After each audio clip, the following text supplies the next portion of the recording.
आओ सुनाऊं कहानी। लाइक शेयर सब्सक्राइब कमेंट करना ना भूलें। हरितिमा के आने से सरिता की परेशानी काफी कम हो गई थी, क्योंकि वह बड़े अच्छे से घर का सारा काम जिम्मेदारी के साथ संभाल लेती थी। पहले सरिता खुद ही घर के बहुत से काम निपटा लेती थी, लेकिन जब से पति बीमार हुए थे और बिस्तर पकड़ चुके थे, तब से उसके कंधों पर कुछ ज्यादा ही जिम्मेदारी आन पड़ी थी। अब पार्ट टाइम काम वाली बाई से उसका काम नहीं चलता था। उसे अब परमानेंट नौकरानी की जरूरत थी, जो पूरा घर संभाल सके और उसकी जिम्मेदारी कुछ कम हो जाए। पति के बीमार पड़ जाने के बाद सरिता को पति का मेडिकल स्टोर सुबह से रात तक चलाना होता था। वह पूरे दिन बस मेडिकल स्टोर पर ही व्यस्त रहती थी। दुकान में वैसे तो 3 नौकर थे, अधिकतर काम वही संभाल लेते थे। सरिता बीच बीच में थोड़ी देर के लिए खाना खाने और फ्रेश होने पर घर आती थी, लेकिन फिर भी सुबह 9 बजे से रात 10 बजे तक उसे मेडिकल स्टोर पर बैठना पड़ता था। सारा काम नौकर ही करते थे, लेकिन फिर भी हिसाब उसे ही देखना पड़ता था। उसका पूरा दिन काम करते कहाँ निकल जाता था, उसको पता ही नहीं चलता था। सरिता के 2 बच्चे थे, एक बेटा एक बेटी, जो 8वीं और 9वीं क्लास में पढ़ते थे। काफी समय तक सरिता को बाहर का काम और घर के काम में तालमेल बैठाने में बहुत समस्या हुई, लेकिन जब से हरितिमा आई थी, इतनी कम उम्र में भी उसने एक गृहिणी की तरह पूरे घर की जिम्मेदारी अपने कंधों पर ले ली थी। सबके लिए चाय नाश्ता बनाना, बच्चों के लिए सुबह का टिफिन तैयार करके स्कूल भेजना, खाना बनाना, घर की सारी साफ सफाई करना और शाम की चाय के बाद रात का भोजन तैयार करना और सबको खिलाना, सब हरितिमा की ही जिम्मेदारी थी। सरिता के लिए बीमार लाचार पति को समय पर दवाएं और डॉक्टर के बताए मुताबिक भोजन देना, उनके कपड़े बदलना, नहलाना धुलाना, हर हफ्ते उनको हॉस्पिटल ले जाकर चेकअप करवाना, उनका इतना अधिक ख्याल रखना, यह सब कहीं से कहीं तक हरितिमा के बिना मुमकिन ही नहीं था। सरिता घर बाहर, बीमार पति, छोटे छोटे 2 बच्चों की देखभाल करते करते थक चुकी थी। सारा सारा दिन उसको होश ही नहीं रहता था। पति को दवाई देने घर आती तो मेडिकल स्टोर से कोई न कोई ग्राहक आवाज लगाने लगता, तो वह स्टोर की तरफ दौड़ती। मेडिकल स्टोर संभालती तो बच्चे खाने के लिए आवाज लगाने लगते। बच्चों को खाना खिलाती तो दोबारा पति की दवाई का समय हो जाता। पूरे दिन इतना काम करके रात को जब वह बिस्तर पर जाती तो उसके शरीर का जोड़ जोड़ हिलने लगता था। दर्द से उसका शरीर करहा उठता था। सरिता का शरीर अब उसका साथ छोड़ने लगा था। सरिता जब बहुत परेशान हो गई, तब उसने मजबूरन एजेंसी में जाकर कई बार परमानेंट नौकरानी का इंतजाम करने के लिए कहा, लेकिन अभी तक उसको कोई भी परमानेंट मेड नहीं मिल रही थी जो उसके घर को अच्छे से संभाल सके। एक दिन एजेंसी के मालिक ने कहा, अभी तो कोई लड़की नहीं है, जो लड़कियां हैं वो पार्ट टाइम के तौर पर काम करने के लिए तो तैयार हैं, वो परमानेंट नहीं। पर आप फिक्र ना करें, जल्दी आपकी समस्या दूर होने वाली है। जल्द ही असम और बिहार से लड़कियां आने वाली हैं। जब भी वो आएंगी मैं आपको बता दूंगा। सरिता ने एजेंसी वाले से कहा, अगर आप चाहो तो मैं आपको ज़्यादा कमीशन देने के लिए भी तैयार हूँ। जो भी लड़की आप मुझे सौंपेंगे, मैं उसको अच्छी तनख्वाह के साथ साथ रहने खाने की सारी सुविधाएं भी दूंगी। उसका अपने खुद के बच्चों की तरह ख्याल रखूंगी। लेकिन बस आप जल्द से जल्द एक परमानेंट मेड का इंतज़ाम कर दें। मुझे इस समय उसकी सख्त ज़रूरत है। बोलते बोलते सरिता की आंखों से आंसू छलक उठे। उसका गला भर आया। रुआंसी सी होकर फिर वह बोली, देखिए सर, मेरे पति बहुत बीमार हैं, उनका काफ़ी ख्याल रखना पड़ता है। ऊपर से मेरे 2 छोटे छोटे बच्चे हैं, उनका भी देखना पड़ता है। इसीलिए आप मेरी बात समझने की कोशिश करें और जल्द ही मेड का इंतज़ाम कर दें। सरिता एजेंसी में बात करके घर वापस आकर फिर से अपनी गृहस्थी में लीन हो गई। उसके कुछ दिन बाद ही एजेंसी वाले का फ़ोन आ गया। उसने सरिता से कहा, मैडम, असम और बिहार से काम करने के लिए कई लड़कियां आई हैं। आप एक बार एजेंसी आकर देख लो, जो लड़की आपको सही लगे आप सारी बात तय करके अपने साथ ले जाएं। एजेंसी से फोन आते ही सरिता का चेहरा जैसे खिल उठा। वह दौड़ी दौड़ी एजेंसी में गई। वहां पर कई लड़कियां थीं जो यूपी, बिहार, असम, झारखंड के अलग अलग इलाकों से आई हुई थी। और सबकी अपनी अपनी मजबूरी थी। किसी के माता पिता नहीं थे तो किसी के माता या पिता बीमारी से जूझ रहे थे, कोई कम उम्र में ही विधवा हो चुकी थी तो किसी के ऊपर छोटे भाई बहनों की जिम्मेदारी थी, तो कोई पति या ससुराल वालों के अत्याचार से परेशान थी। लड़कियां वहां बहुत थी, पर सरिता की नज़र तो जैसे 13 साल की हरितिमा नाम की प्यारी सी मासूम से लड़की पर आकर अटक गई थी। क्या भोलापन था उसके चेहरे पर। उसका चेहरा तो सरिता की आंखों में बस गया था। एजेंसी वाले से सारी बातें तय करके हरितिमा को सरिता अपने साथ ले आई। हरितिमा को घर लाने के बाद तो सरिता की जैसे सारी मुसीबतों का ही हल हो गया। उसने तो सरिता से भी अधिक सलीके से पूरा घर बड़ी जिम्मेदारी से संभाल लिया था। हरितिमा सुबह से रात तक चकर घिन्नी बनी रहती, पूरे घर का काम करती, घर के हर सदस्य का ख्याल रखती। उसके आने से हर समय पूरा घर साफ सुथरा रहता। हरितिमा घर का कोना कोना चमका देती थी। जब भी सरिता घर आती उसको हरितिमा हमेशा काम करती नजर आती। न कोई नखरा, न कोई शिकायत, न कोई छुट्टी, न कोई नुकर, बस काम। 13 साल की खूबसूरत गोरी नाजुक मेहनती हरितिमा बिहार के एक छोटे से गांव की थी। उसके घर की माली हालत बहुत खराब थी।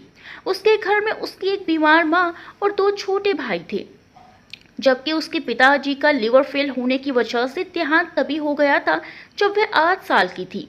उसके पिताजी बहुत अधिक शराब पीते थे। बचपन में उसने अपने पिताजी से शराब के नशे में धुत होकर अपनी माँ को पिटते देखा था। अपनी माँ को घर पर जाकर लोगों के छूटे बर्तन साफ करते देखा था। अपने छोटे छोटे भाइयों को भूख से तड़पते हुए देखा था। अब पिछले 2 साल से उसकी माँ बीमार थी। उनके इलाज के लिए उसको पैसों की जरूरत थी। ऊपर से दोनों छोटे भाइयों की जिम्मेदारी भी अब उस नन्ही हरितिमा के ऊपर ही थी। जीवन के मुश्किल और सख्त हालातों ने उसको वक्त से पहले समझदार बना दिया था। अब वह अपनी माँ की जगह काम पर जाने लगी थी, परंतु वह जिस घर में जाती लोग उसको गलत नज़र से देखते और काफ़ी लोग तो पूरे महीने काम करवा कर महीने के अंत में बच्चा समझकर वेतन भी नहीं देते थे, या देते भी तो बहुत कम, जिससे माँ की दवाइयाँ तो क्या, घर में खाने पीने की चीज़ों का इंतज़ाम करना भी मुश्किल हो जाता था। इसीलिए हरितिमा ने बिहार से बाहर जाकर 2 पैसे कमाने की सोची और इस तरह भाग्य ने उसे पहुंचा दिया सरिता के घर, जहां आकर हरितिमा ने अपने सूझबूझ का परिचय देते हुए पूरा घर संभाल लिया था। वैसे तो सरिता पूरा हफ्ता व्यस्त ही रहती थी, लेकिन रविवार को जब मेडिकल स्टोर बंद रहता तब सरिता उससे बात करती, उससे पूछती और कहती, किसी चीज़ की कोई ज़रूरत हो तो बेझिझक बता देना, खाने में जो पसंद हो बनाकर खा लिया करो, यहाँ तुम्हें किसी तरह की कोई भी रोक टोक नहीं है। हरितिमा को पढ़ने का शौक था। सरिता उसके लिए किताबें भी ला देती थी। पति रतनलाल के एक के बाद एक 2-3 बड़े ऑपरेशन हो चुके थे। उन्हें आराम और देखभाल की सख्त जरूरत थी, परंतु सरिता अपने पति के कमरे में कम ही जाती थी। कमरे से आती दवाओं और गंदगी की बदबू से उसे उबकाई आती थी। पति की ऐसी बुरी दशा देखने का भी उसका मन नहीं करता था। सो धीरे धीरे उसने पति से दूरी बना ली थी, यहाँ तक कि अपना कमरा भी अलग कर लिया था। रतनलाल बिस्तर पर लेटे रहते थे। काफी समय तक तो उनके मलमूत्र का मार्ग बंद कर प्लास्टिक की थैलियां लटका दी गई थी। उन्हें साफ करने का काम पहले तो एक नर्स किया करती थी, बाद में रतनलाल खुद करने लगे थे, लेकिन अब हरितिमा ने इस जिम्मेदारी को संभाल लिया था। सरिता को लगता था कि उसके पति की जिंदगी एक तरह से खत्म ही हो चुकी है। उन्हें बाकी जिंदगी बिस्तर पर ही गुजारनी है। ठीक हो भी गए तो पहले जैसे नहीं रहेंगे। यही सोचकर सरिता ने अपना कमरा अलग तैयार कर लिया था। पति के कमरे में ना रहकर वे अलग कमरे में रहने लगी थी, जैसे मानो उसका पति से कोई लेना देना ही ना हो। अपनी ज़रूरतों के हिसाब से सब कुछ भी उसने अपने कमरे में ही रख लिया था। ना अब वह पति के कमरे में जाती, सेवा करना तो दूर, अब तो सरिता ने रतनलाल जी का हालचाल पूछना भी बंद कर दिया था। बच्चे भी अब बड़े हो रहे थे। वह गलती से ऐसा कुछ भी नहीं करना चाहती थी कि बच्चों की जिंदगी पर उसका बुरा असर पड़े। सरिता की उम्र 40 साल थी और पति की उम्र 45 साल के आसपास। पिछले 1 साल से वह पति की दुकान और घर सब देख रही थी। मेडिकल स्टोर और बच्चों की जिम्मेदारी तो वह अभी भी उठा रही थी, परंतु पति की जिम्मेदारी से उसने पूरी तरह मुंह मोड़ लिया था। आज रतनलाल को प्लास्टिक की थैली निकलवाने जाना था, लेकिन यह बहुत आसान काम नहीं था। सरिता को साथ जाना था, लेकिन उसने कह दिया, मैं जाकर क्या करूंगी, मुझसे यह सब देखा नहीं जाता। मुझे यह सब देखकर उल्टी आती है और चक्कर भी। तुम हरितिमा को साथ ले जाओ। फिर मुझे दुकान भी देखनी है, काम करूंगी तो ही पैसा आएगा।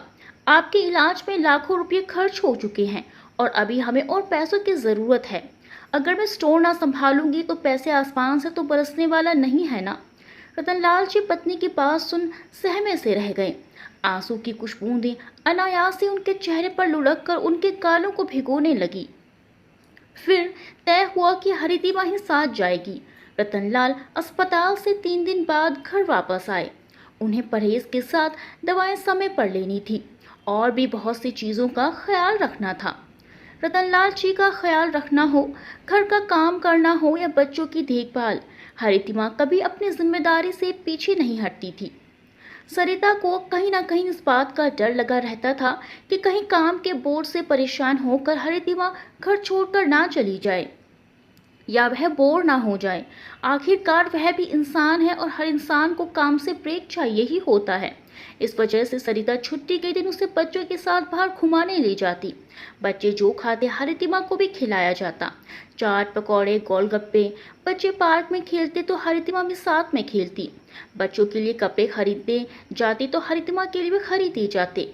उस दिन चाट खाते समय एक लड़के ने हरितिमा से बात की। सरिता को हरितिमा का उस लड़के से ऐसे बात करना अच्छा नहीं लगा। लौटते समय सरिता ने उससे पूछा, तुम इसे कैसे जानती हो? हरितिमा ने जवाब दिया, मेरे मुल्क का है मैडम, बस इसीलिए हम जानते हैं उसको। मुल्क के नहीं, राज्य के। मुल्क तो हम सबका एक ही है, पगली कहीं की, सरिता ने हंसते हुए कहा। फिर उसे समझाया, देखो हरितिमा, तुम मेरी बेटी जैसी हो। इस उम्र में लड़कों से दोस्ती ठीक नहीं है। अभी तुम्हारी उम्र महज 15 साल ही है। तुम्हें अभी दुनिया की समझ नहीं है। लड़के लड़कियों को किस तरह बेवकूफ़ बनाते हैं तुम नहीं जानती हो। ज़माना बहुत ख़राब है बेटा, इसीलिए समझा रही हूँ। अगर इन गलत चक्करों में नहीं पड़ोगी तो फ़ायदे में रहोगी। अब हरितिमा को अक्सर ऐसे हिदायतें मिलने लगी थी। हरितिमा की देखभाल से और सेवा की वजह से रतनलाल अब धीरे धीरे ठीक होने लगे थे। अब वह लाठी के सहारे घर में ही टहलने लगे थे। सरिता ने चैन की सांस ली कि आखिर इतनी लंबी बीमारी के बाद आखिरकार सालों बाद रतनलाल जी बेड से तो उठे। तब से सरिता ने हरितिमा को हिदायत दी, तुम अंकल को रोजाना ले जाकर थोड़ा बाहर तक घुमा दिया करो। बाहर जाएंगे तो अच्छा महसूस करेंगे, तबीयत में और अधिक सुधार आ जाएगा।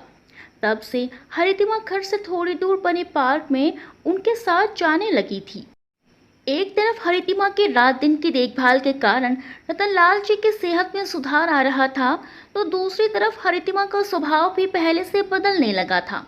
अब वह पहले जैसी शांत और सहमी हुई नहीं रहती थी। अब वह हंसने बोलने लगी थी, खुश रहने लगी थी। पंछियों की तरह पंख लगाकर अब उसका खुले आसमान में उड़ने को जी चाहता था। हमेशा एक अलग ही मुस्कान उसके चेहरे पर खिली रहने लगी थी। लेकिन हरितिमा के खिलते शरीर और उसमें आए बदलाव को देखकर सरिता जरूर चिंता में रहने लगी थी। ना जाने क्यों सरिता को हरितिमा का यह बदलाव कुछ खटक सा रहा था। उसे उस लड़के का चेहरा याद आया जब उस दिन चाट खाते समय हरितिमा ने जिससे बातें की थी। सरिता मन ही मन सोचने लगी, तो क्या बाहर जाकर इतनी कम उम्र में हरितिमा वह सब करने लगी थी जो उसकी उम्र के लिहाज से गलत था, जो उसे इस उम्र में नहीं करना चाहिए था। सरिता को कुछ चिंता हुई और ना जाने कुछ अनचाहा घटने का आभास हुआ। कहीं कुछ ऊंच नीच ना हो जाए और उस पर बात ना आ जाए, यही सोचकर उसने एजेंसी वाले को सारी बात फोन पर बताई। एजेंसी वाले ने कहा, मैडम, यह उसकी निजी मामला है, हम और आप इसमें क्या कर सकते हैं। वह अपनी नौकरी से बेईमानी नहीं करती है, आपके घर की देखभाल ईमानदारी से कर रही है। और आपको क्या चाहिए, बाकी उसकी निजी जिंदगी में हम लोग दखल नहीं दे सकते हैं। यह हमारी एजेंसी के कानूनों के विरुद्ध है। वह बस अपना काम अच्छे से करे, इससे ज्यादा हमें किसी बात से मतलब नहीं। सरिता को लगा कि एजेंसी वाला ठीक ही कह रहा है। फिर हरितिमा उसकी जरूरत बन गई थी, क्योंकि उसने सरिता के घर और पति से लेकर उसके बच्चों तक की सारी जिम्मेदारी संभाल ली थी। उसने सोचा कि अगर मैं हरितिमा को निकाल भी दूं और दूसरी लड़की ले भी आऊं, तो ज़रूरी नहीं कि दूसरी लड़की इतनी ईमानदार हो और मेहनती हो और इसकी तरह मेरा घर संभाल ले। इसीलिए जैसा चल रहा है उसने वैसा चलते रहने दिया और अब उसने हरितिमा को ज़्यादा रोकना टोकना भी छोड़ दिया था। सरिता इस बात को भूलने की कोशिश कर रही थी। 2-4 दिन ही गुजरे थे कि सरिता ने हरितिमा को उल्टी करते हुए देख लिया। सरिता तो जैसे घबरा ही गई। उसने प्यार से हरितिमा के सर पर हाथ फेरते हुए कहा, तुमने आखिर बेवकूफ़ी कर ही दी। मैंने तुम्हें पहले ही समझाया था पर तुम नहीं मानी। हरितिमा ने कुछ नहीं कहा, वह चुप ही रही। हरितिमा की चुप्पी सरिता को गुस्सा दिला गई। चुप रहने से काम नहीं चलेगा, सरिता ने गुस्से में कहा। मैं इस हालत में तुम्हें काम पर नहीं रख सकती हूँ। अभी इसी वक्त तुम निकल जाओ मेरे घर से, निकल जाओ मेरे घर से। हरितिमा रोने लगी। उसने सरिता के पैर पकड़ते हुए कहा, मैडम गलती हो गई, मुझे माफ़ कर दीजिए। आप ही कोई रास्ता निकालिए। मैं इस घर को छोड़कर कहीं नहीं जाऊंगी। सरिता को गुस्सा तो था, लेकिन हरितिमा की ज़रूरत भी थी।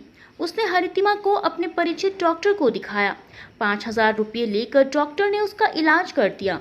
सरिता ने फिर उसे डांटा, समझाया और दोबारा ऐसी गलती ना करने को कहा। रात में खाना खा लेने के बाद सरिता ने उसे अपने पास बैठाकर बड़े प्यार से पूछा, कौन है वह? चाट पकौड़े की दुकान में मिला वह लड़का? हरितिमा तब भी चुप रही। सरिता समझ गई कि यह बताना नहीं चाहती, इसीलिए सरिता ने आगे इस बारे में कोई भी सवाल करना उचित नहीं समझा। वो चुप होकर अपने कमरे में सोने के लिए चली आई। इधर रतनलाल की ठीक होती तबीयत अचानक फिर से बिगड़ने लगी थी। उन्हें फिर से अस्पताल ले जाया गया। डॉक्टरों ने हालत गंभीर बताई। जिस कैंसर से वे उभर चुके थे, वही कैंसर उन्हें पूरी तरह अंदर ही अंदर खोखला कर चुका था। हॉस्पिटल में एडमिट होने के दौरान भी सारा समय हरितिमा ही उनके साथ रही थी। सरिता बीच में 1-2 चक्कर लगा देती थी। उस पर भी वह आती तो इतनी पति के बेड से दूरी पर ही खड़ी रहती, जैसे रतनलाल कोई अछूत हो। उनको पत्नी का ऐसा रवैया देखकर दिल में जैसे खंजर से चुभते थे। कई दिनों तक रतनलाल जी हॉस्पिटल में जिंदगी और मौत की जंग लड़ते रहे, दर्द से कराहते रहे। अंत में यूं ही तड़पते तड़पते अस्पताल में ही रतनलाल की मौत हो गई। उस दिन सरिता फूट फूट कर रोई और हरितिमा अकेले में अपनी रुलाई रोकने की कोशिश करती रही। अब पति के अंतिम संस्कार की सारी रस्में निपट चुकी थी। सरिता की जिंदगी भी अपने ढर्रे पर आ चुकी थी। बच्चे अपनी पढ़ाई में लग चुके थे। दुख की परतें अब छटने लगी थी। सरिता ने भी खुद को संभाल ही लिया था। जिंदगी एक बार फिर से नॉर्मल हो गई थी। तभी फिर सरिता को हरितिमा में वे सारे लक्षण दिखे जो पहले दिखे थे। इस बार सरिता से चुप नहीं रहा गया। उसने हरितिमा को गुस्से में थप्पड़ जड़ दिया। इस बार हरितिमा चुप नहीं रही। उसने जवाब दिया, यह मेरे प्यार की निशानी है। हरितिमा का जवाब सुन सरिता सन्न रह गई। प्यार समझती भी हो, चलो अभी डॉक्टर के पास, सरिता ने गुस्से में कहा। मैं नहीं जाऊंगी, हरितिमा भी गुस्से में बोली। सरिता ने उसका हाथ पकड़कर झिंझोड़ते हुए कहा, तुम्हें पता भी है कि यह कानून अपराध है, जेल जाएगा तुम्हारा आशिक। हरितिमा भी टस से मस ना हुई और बोली, कुछ भी हो, मुझे किसी की परवाह नहीं, न आपकी और ना ही कानून की। सरिता फिर झल्लाते हुए बोली, तुम्हारा दिमाग खराब है क्या? समझती क्यों नहीं हो? हाँ, मेरा दिमाग खराब है। प्यार ने मेरा दिमाग खराब कर दिया है, हरितिमा ने उत्तर दिया। अब सरिता का पारा हाई हो चुका था। आंखें गुस्से से लाल हो चुकी थी। उसने कहा, बुलाओ इस बच्ची के बाप को। हरितिमा ने दुख भरी आवाज में कहा, वे अब इस दुनिया में नहीं हैं। यह सुनकर सरिता चौंकते हुए बोली, क्या? कौन है वह? हरितिमा ने भी दृढ़ता से जवाब दिया, मैं उन्हें बदनाम नहीं करना चाहती, इसीलिए मैं नहीं बता सकती हूँ। सरिता ने जब ज़्यादा बर्दाश्त नहीं हुआ तो उसने हरितिमा को धक्के देकर अपने घर से बाहर निकाल दिया। हरितिमा बेचारी करती भी क्या, वो चली गई। सरिता ने एजेंसी वाले को फ़ोन कर दिया। एजेंसी वाले ने सरिता को आश्वासन देते हुए कहा, आप निश्चिंत रहिए, मैं सब संभाल लूँगा। एजेंसी वाले की बात सुन सरिता निश्चिंत हो गई। कुछ दिन ऐसे ही बीत गए। एक दिन वह घर की साफ सफाई करने लगी। पति के कमरे का नंबर आया तो सरिता ने पति के सारे कपड़े, पलंग, बिस्तर सब कुछ दान कर दिया। वह एक अरसे बाद पति के कमरे में गई थी। कमरा पूरी तरह खाली था, बस एक पेन और डायरी रखी थी। सरिता ने डायरी के पन्ने पलटने शुरू किए। कुछ जगह हिसाब लिखा हुआ था, कुछ कागजों पर दवा लेने की नियमावली। एक पन्ने पर हरी स्याही से लिखा था हरितिमा। यह नाम पढ़कर वह चौंक गई। डायरी उठाकर वह अपने कमरे में ले आई। उसने अपने कमरे में जाकर हरितिमा के बाद पढ़ना शुरू किया। मेरी प्यारी सरिता, मुझे आज भी याद है वो दिन जब तुम और मैं छुप छुप कर कभी पार्क में तो कभी किसी रेस्टोरेंट में मिला करते थे। कितने मज़े के दिन थे। और तुम्हें याद है वह दिन जब उसी रेस्टोरेंट में मेरे ताऊजी भी आ गए थे और कैसे हम दोनों की सिट्टी पिट्टी गुल हो गई थी और जैसे नजरें बचाकर हम वहाँ से भागे थे। और फिर जब हम दोनों ने अपने अपने घर बताया कि हम दोनों एक दूसरे से प्यार करते थे तो कितना हंगामा हुआ था। तुम्हारी मम्मी ने तो तुम्हें थप्पड़ तक जड़ दिया था, लेकिन हम दोनों ने हार नहीं मानी और आखिरकार घर वालों को मना ही लिया। फिर भगवान की दया से वे दिन भी देखा जब तुम और मैं एक हो गए। हम दोनों कितना खुश थे। पाँव जमीन पर ही नहीं पड़ते थे तुम्हें पाकर। दोनों बच्चे हुए तो लगा कि दुनिया की हर खुशी मिल गई मुझे। बस अब और कुछ भी नहीं चाहिए। कितने सलीके से हम दोनों अपना घर संजो रहे थे।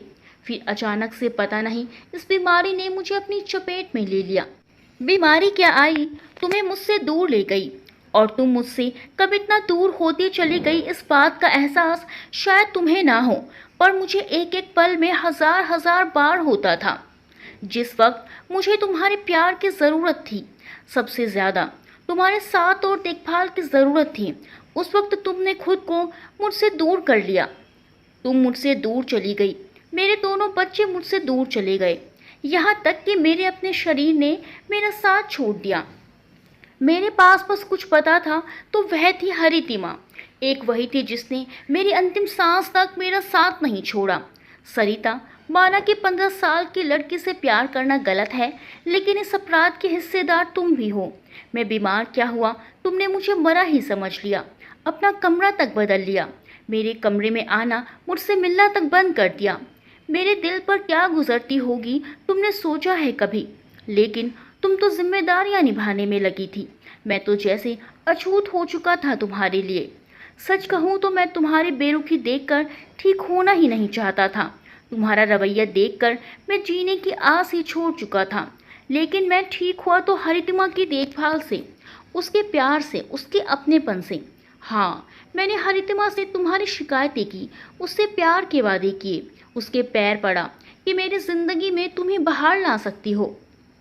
मुझे तुम्हारी ज़रूरत है हरितिमा, मैं तुमसे प्यार करता हूँ, तुम मुझे कभी मत छोड़ना। कम उम्र की नाजुक कोमल भावों से भरी लड़की मेरे प्यार में बह गई। हाँ, वह मेरे बच्चे की माँ बनने वाली है। मैं उसके बच्चे को अपना नाम दूंगा।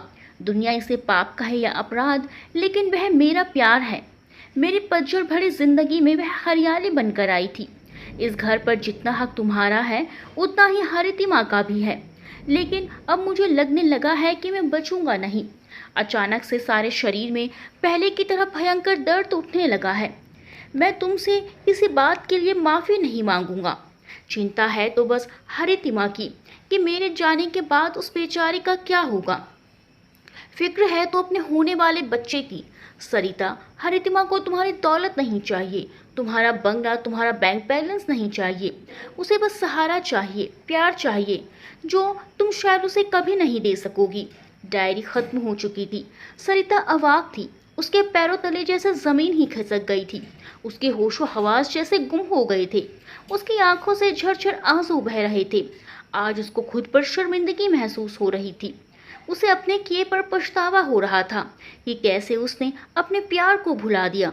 क्यों उसने अपने देवता समान पति से दूरी बना ली थी? क्यों वह अंतिम दिनों में भी उनके साथ नहीं रही थी?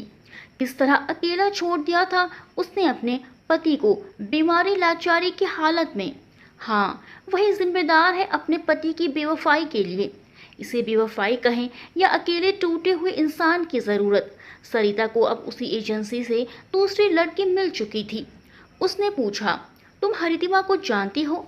नहीं मैडम, एजेंसी वाले जानते होंगे, लड़की ने जवाब दिया था। सरिता ने एजेंसी में फोन लगाकर हरितिमा के बारे में पूछताछ करनी चाही। एजेंसी वाले ने कहा, क्या बताएं मैडम, किसके प्यार में थी? कुछ नहीं मालूम। ना ही मरते दम तक बच्चे के बाप का नाम बताया, ना ही कोई और जानकारी हमें दी। मरते दम तक मतलब? सरिता ने चौंकते हुए पूछा। एजेंसी वाले ने बताया, हरितिमा बच्चे को जन्म देते समय ही मर गई थी। क्या? सरिता चौंक गई। और बच्चा? वह अनाथालय में है। सरिता मन ही मन सोचने लगी, एक मैं हूँ जिसने पति के बंगले, कारोबार, बैंक बैलेंस को अपनाकर पति को छोड़ दिया बंद कमरे में। बीमार लाचार पति, बच्चों तक को दूर कर दिया। और एक गरीब हरितिमा है जिसने न केवल बीमारी की हालत में पति की देखभाल की, अपना सब कुछ सौंप दिया, यह जानते हुए भी कि उसे कुछ नहीं मिलने वाला सिवाय बदनामी के। उसने अपने प्यार की निशानी को जन्म दिया। वह चाहती तो क्या कुछ नहीं कर सकती थी। इस धन दौलत पर उसका भी हक बनता था। वह ले सकती थी, लेकिन उसने सब कुछ छोड़ दिया अपने प्यार की खातिर। उसने एक बीमार मरते हुए आदमी से प्यार किया और उसे निभाया भी। और एक मैं हूँ, चाहे कुछ भी हो जाए, मैं हरितिमा के प्यार की निशानी अपने पति के बच्चे को इस घर में ला कर रहूंगी। मैं पत्नी का धर्म तो नहीं निभा सकी, पर उनकी संतान के प्रति माँ होने की जिम्मेदारी तो निभा ही सकती हूँ। दोस्तों, कहानी के बारे में अपने विचार कमेंट्स में बताएं और वीडियो को लाइक करना बिल्कुल ना भूलें। मिलते हैं अगली वीडियो में अच्छी सी कहानी के साथ।